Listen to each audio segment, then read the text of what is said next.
Regarde bien. Regarde comment la pluie est en train de tomber. Subhanallah. La majorité des gens qui ne sont pas musulmans sont déprimés lorsqu'ils voient un temps comme ça. Ils pensent négativement. Mais le musulman qui suit la sunna du prophète Mohammed sallallahu alayhi wa sallam, il va voir la pluie et il va en profiter pour faire des doigts, pour demander plein de choses à Allah azza wa jal. Il va être optimiste et il va penser positivement.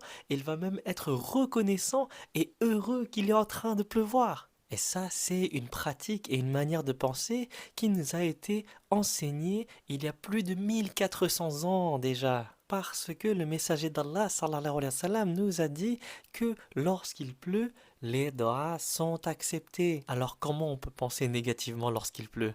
On est heureux, on est trop content et on fait plein de doigts. C'est une opportunité magnifique pour invoquer Allah. Et cette manière de penser, cette manière de vivre dans la gratitude constante, ça rend notre vie meilleure par la permission d'Allah. Aujourd'hui, les chercheurs en psychologie positive et en neurosciences nous expliquent que la gratitude est un des piliers du bien-être. Ils expliquent que lorsque une personne exprime souvent de la reconnaissance, eh bien son cerveau se reconfigure. Les connexions neuronales se renforcent dans le sens de l'optimisme et de la satisfaction. Et donc plus on est reconnaissant, plus notre cerveau va sécréter de la dopamine, qui est l'hormone de la récompense, et également de la sérotonine, qui est l'hormone du bonheur et de la stabilité émotionnelle. Et donc, plus on est reconnaissant, plus on pratique la reconnaissance, eh bien, on aura moins de stress, moins de dépression, plus d'énergie positive. Mais en réalité,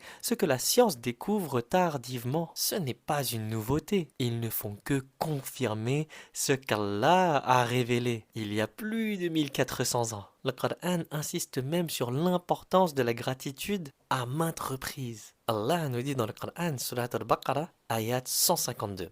Rappelez-vous de moi, alors je me rappellerai de vous.